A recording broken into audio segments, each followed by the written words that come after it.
Ice கட்டி ice தண்ணி குடிச்சிங்கன்னா எந்த அளவுக்கு நம்மளுக்கு பாதிப்பு ஏற்படுது என்று கொஞ்சம் பார்ப்போம். சோறு சாப்பிட்டு தண்ணி குடிக்கக்கூடாது. குடிக்கிறது கூட கொஞ்சம் வெந்நீராக குடிக்கணும். ரொம்ப சூடாக ரொம்ப சில்லுன்னு குடிக்கக்கூடாது. ஸோ இப்பொழுது நம்ம ஐஸ் தண்ணிக்கும் சாதாரண தண்ணிக்கும் சுடு தண்ணிக்கும் குடிக்கும் போது எப்படி இருக்குது? சாப்பிட்ற பொருள் எண்ணெய் பொருள். ஸோ அந்த எண்ணெய் பொருள் சாப்பிட்ட பிறகு நீங்கள் ஐஸ் தண்ணி குடிச்சிங்கன்னா என்ன ஆகும் என்று பார்ப்போமே. இது ஐஸ் தண்ணி, இது சுடு தண்ணி, ஆறுன தண்ணி. இது நார்மல் சாதாரண தண்ணி. ஸோ இப்போ நீங்கள் என்ன செய்கிறீங்கனாக்க எண்ணெய் பொருள் சாப்பிட்றீங்க. இப்போ இந்த ஐஸ் தண்ணியில் இந்த எண்ணெயை ஊற்றி பார்ப்போம் என்ன நடக்குது. இதே சுடு தண்ணியில் அதே அளவு தான் போடுறோம்.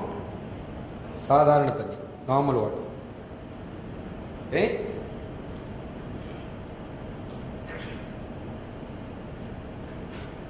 இது ஐஸ் தண்ணி. இதை நீங்கள் பார்த்தீங்கன்னா இந்த என்ன ஆயிடுச்சு பார்த்தீங்களா? அதாவது ஐஸ் தண்ணியில் ஊற்றின இந்த எண்ணெய் என்ன ஆயிடுச்சு பாருங்க. விளையாட்டு பண்ணாதீங்க. ஐஸ் தண்ணியில் உள்ளது இது ஐஸ் கட்டி இல்லைங்க, இது எண்ணெய் மாறிடுச்சு ஐஸ் தண்ணியில். இதுதான் உங்க இரத்த குழாயில போய் அடைக்க போகுது. ஒரு நாள் 2 நாள் அல்ல, 10 வருஷம் 20 வருஷம் 30 வருஷம் ஐஸ் தண்ணி குடிச்சுக்கிட்டு இருக்கீங்க சாப்பிட்டு. என்ன பொருள் என்ன ஆயிடுச்சு பாருங்க. எப்படி ஆயிடுச்சு பாருங்க. என்ன பாருங்க என்ன ஆயிடுச்சு. ஐஸ் கட்டி. இது சுடு தண்ணி. அப்படி ஒன்றும் ஆகலை.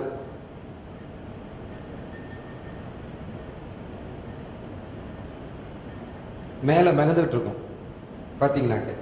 ஓகே, இது நார்மல் தண்ணி.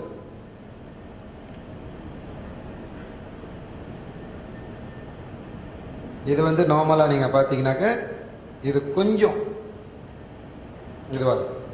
ஏன்னா அதில் ரொம்ப முக்கியமாக நீங்கள் பார்க்கக்கூடியது என்னன்னு கேட்டிங்கன்னா பாருங்கள், இன்னும் போக போக போக போக என்ன ஆயிடுச்சு பாருங்களேன். இந்த ஐஸ் தண்ணியில் போட்ட அந்த எண்ணெய் ஆகப்பட்டது எப்படி ஆயிடுச்சு பாருங்க. ஸோ இது உங்கள் இரத்த குழாயில் போய் அடைச்சிக்கிச்சுனாக்க என்ன ஆகும்? இது கொஞ்சம் தான் பார்க்குறீங்க. இது 1 நாள் 2 நாள் எவ்வளோ நாளைக்கு நீங்கள் இந்த மாதிரி ஐஸ் தண்ணிலாம் நீங்கள் குடிச்சிருப்பீங்க. அப்படின்னா சுருக்கமாக என்ன சொல்கிறேன்னு கேட்டிங்கனாக்க, அன்புள்ளங்களே ரொம்ப கவனமாக இருங்க. ஐஸ் தண்ணி குடிக்காதீங்க சாப்பிட்டு.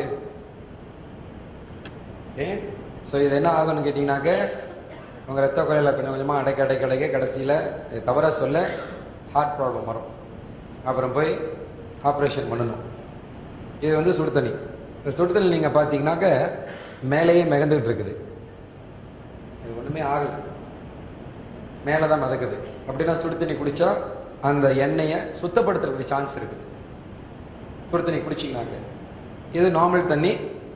ஓகே, இதுவும் ஓரளவு பரவாயில்ல, அந்த அளவுக்கு ஒன்றும் இல்லை.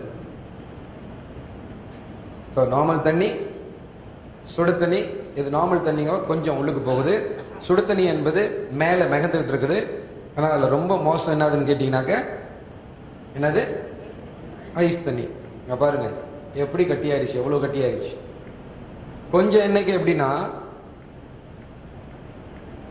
ஸோ ஐஸ் தண்ணி குடிக்க போறீங்களா? ஹலோ, ஏன்னா இதை சொன்னாக்கே கேட்க மாட்டீங்க. இது அப்படி காட்டும் போது தான் இது நம்ம இரத்த குழாயில் கொஞ்சம் கொஞ்சமா அடைப்பு ஏற்படும். காலப்போக்கில்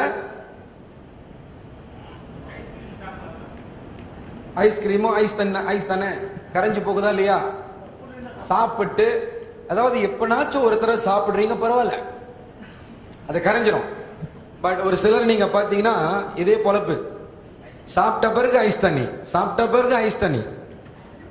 ஐஸ் கட்டி போட்டது மட்டும் இல்லை, ஐஸ் தண்ணி போட்டாவே இந்த எண்ணெயாகப்பட்டது இந்த மாதிரி ஆயிரும். ஸோ எண்ணெய் என்பது குடிக்க மாட்டீங்க, பட் சமையல் எல்லாமே எண்ணெயில தானே நம்ம சமைக்கிறோம். ஸோ இந்த எண்ணெயாகப்பட்டு தான் உள்ளுக்கு பாதிப்பு ஏற்படுது. இதை சொன்னாக்க நம்ம கேட்க மாட்டோம் என்பதற்காக தான் இந்த மாதிரி நீங்க பார்க்கும் போது கண்ணால பார்த்துட்டீங்களே, இதுக்கு மேல போய் ஐஸ் தண்ணி குடிப்பீங்க? ஸோ முடிவு பண்ணுங்க. ஓகே, சமைக்கிற எண்ணெய் எந்த எண்ணெயா இருந்தாலும் ஐஸ் கட்டி போட்டு இந்த மாதிரி ஐஸ் தண்ணி போட்டாவே நிச்சயமா இது இறுக்கி போகும். எந்த சமைக்கிற எண்ணெய், மண்ணெண்ணெய் ஊத்திராதீங்க.